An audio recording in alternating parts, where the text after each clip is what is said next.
a small forgotten village, there lived a man named Jacob, once full of dreams.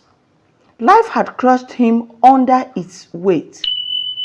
He had lost everything: his businesses, his home, and worst of all, his belief in himself.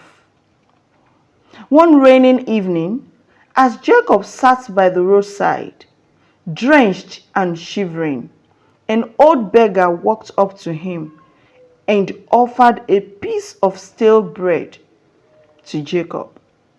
Jacob looked at the beggar in shock. "Why are you giving me this? You have nothing to yourself." The beggar smiled. "Son, I may have nothing in my pocket, but I have something in my heart, which is hope.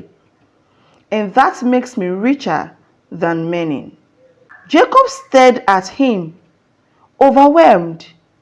It had been years since anyone had shown him kindness.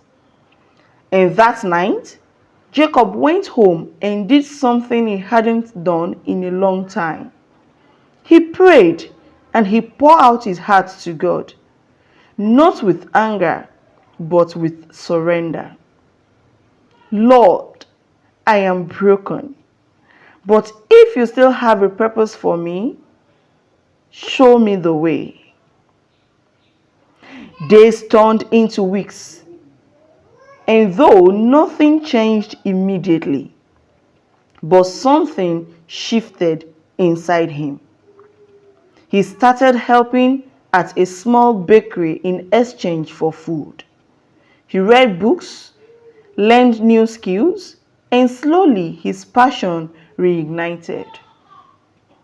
And one day, the bakery owner, an old widow, fell ill. Jacob took over, running the business as if it were his own. His kindness and hard work spread through the village, and soon the bakery flourished. People started coming from neighboring towns, not just for the bread, but for the hope Jacob's story carried.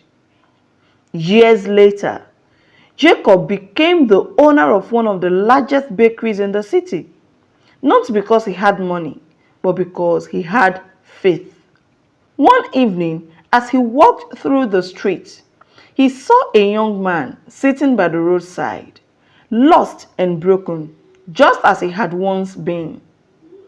And Jacob knelt beside him, took out a loaf of bread, and whispered, "Son, I may not know your pain, but I do know one thing, that your story is not over yet. No matter where you are today, your story is not over. Life may have knocked you down, but you are not defeated. Stand strong, stand up, keep going, and